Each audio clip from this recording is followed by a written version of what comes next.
भारतीय सेना की क्रूरता और विनाश के खिलाफ अकेले रक्त रंजित संघर्ष में जूझती जनता को उम्मीद की एकमात्र किरण भारतीय जनता और भारतीय सरकार ने प्रदान की। इस गंभीर मुद्दे पर अंतर्राष्ट्रीय समुदाय मूक था, पर श्रीमती इंदिरा गांधी इस नरसंहार को होते देख चुप नहीं रह सकती थी और राष्ट्रीय सुरक्षा भी चिंता का विषय बन चुका था। उन्होंने थल सेनाध्यक्ष के साथ कैबिनेट की मीटिंग बुलाई। उस समय भारतीय सेना का नेतृत्व कर रहे थे जनरल सैम मानेकशॉ। मैं आपको पूर्वी पाकिस्तान में भेजना चाहती हूँ। This means war. इसका मतलब है युद्ध। इस वक्त यह उचित कदम नहीं होगा। हमें लड़ाई की तैयारी के लिए समय चाहिए और बरसात के मौसम में पूर्वी पाकिस्तान की नदियों में उफान आने की वजह से क्रॉस कंट्री मूवमेंट लगभग नामुमकिन होगी। सेना कब तक तैयार हो जाएगी? अगर हमें आवश्यक सामान और उपकरण मिल जाते हैं तो सशस्त्र सेनाएं 15 नवंबर 1971 तक पूरी तरह से तैयार हो जाएगी। और यूं एक तरफ भारतीय सेना के तीनों अंग युद्ध की तैयारी में लग गए, वहीं भारत सरकार ने मुक्ति वाहिनी की मदद करना शुरू कर दिया। यह वही विद्रोही बल मुक्ति वाहिनी था जिसका गठन पाकिस्तान की बर्बरता के खिलाफ और अपनी स्वतंत्रता के लिए हुआ था।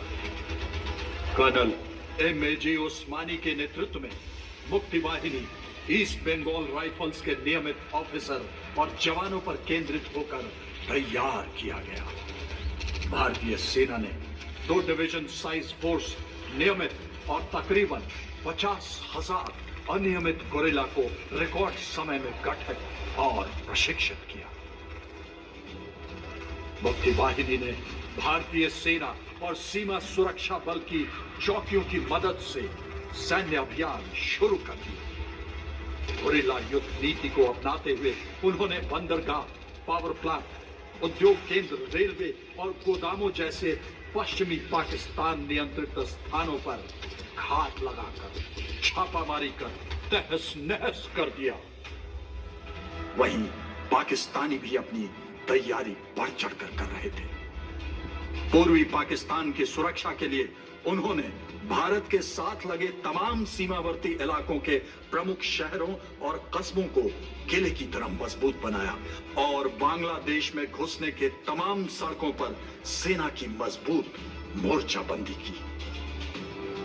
एक तरफ भारत में सैन्य तैयारी चल रही थी और दूसरी तरफ वहां पूर्वी पाकिस्तान में मुक्ति वाहिनी पाकिस्तानी सेना पर घात लगाकर हमला कर उनके लड़ने की इच्छा को लगातार क्षीण कर रही थी।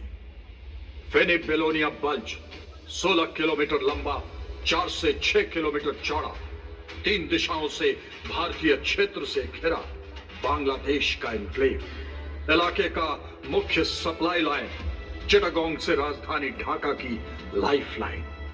बेलोनिया बल्ज की तीनों लड़ाई बंगाली आवाम की वीरता, युद्ध कौशल और बलिदान का प्रतीक है। इस लड़ाई ने दुनिया को बता दिया कि जिन दिलों में मुक्ति की मशाल जल रही हो, उनका वजूद गोलों, बंदूकों और तोपों से मिटाया नहीं जा सकता।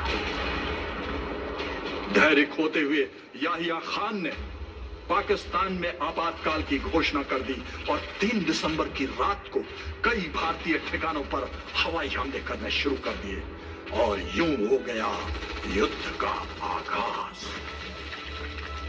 और भारत ने तुरंत जमीन, हवा और समुद्र के रास्ते पाकिस्तान पर जवाबी हमला किया।